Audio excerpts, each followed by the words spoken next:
양배추 위에 좋다고 매일 드시죠? 그런데 60대 이후엔 먹는 방법에 따라 오히려 몸에 부담이 될 수 있습니다.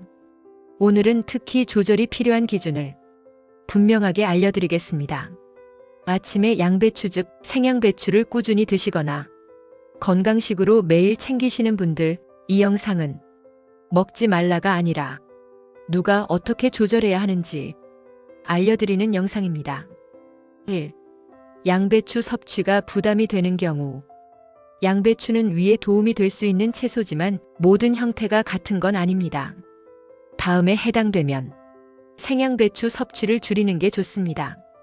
평소 속 쓰림이 잦은 분, 더부룩함, 트림이 잦은 분, 위염이나 역류 증상이 있는 분, 60대 이후에는 위 점막이 예전보다 약해져서 거친 섬유질이 오히려 자극이 될 수 있습니다.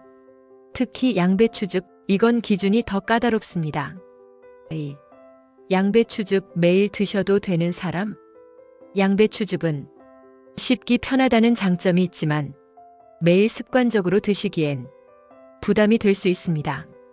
양배추즙 섭취를 조절해야 하는 경우, 공복에 드시는 분, 마신 뒤 속이 쓰린 분, 가스복부 팽만이 심해지는 분, 즙 형태는 특정 성분이 농축되어 위 자극이 커질 수 있습니다.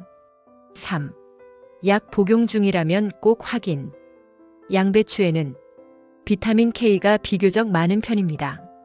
다음에 해당되면 섭취량을 일정하게 유지하는 게 중요합니다. 혈액 관련 약 복용 중, 혈전 예방 약을 드시는 분, 갑자기 많이 먹거나 매일 섭취량이 달라지면 약물 관리에 영향을 줄 수 있습니다. 그리고 많은 분들이 전혀 연결 짓지 않는 부위, 바로 갑상선입니다. 4. 갑상선 관련 주의가 필요한 경우. 양배추는 십자화과 채소로 특정 상황에서는 갑상선 기능에 영향을 줄 가능성이 있습니다. 다음에 해당되면 생양배추 매일 대량 섭취는 피하는 게 좋습니다. 갑상선 약 복용 중, 만성 피로가 지속되는 분, 체온이 낮고 손발이 찬 분, 이 역시 먹지 말라가 아니라 조리에서 소량으로가 기준입니다. 50대 이후 양배추 섭취 기준 정리. 안전한 섭취 기준. 생보다는 익혀서, 즙보다는 반찬 형태, 하루 한 접시 이내, 공복보다는 식사 중식 후.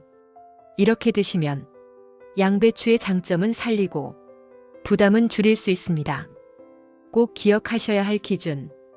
양배추는 좋은 음식이지만 많이 먹는 음식은 아닙니다. 5. 60대 이후엔 건강식보다 내 몸에 맞는 식사가 더 중요합니다. 오늘 말씀드린 내용은 일반적인 기준이며 개인의 건강 상태와 치료 여부에 따라 달라질 수 있습니다.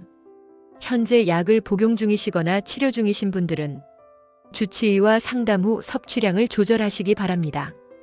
다음 영상에서는 어르신들이 자주 드시는 또 하나의 건강 반찬, 의외로 주의가 필요한 이유를 알려드리겠습니다.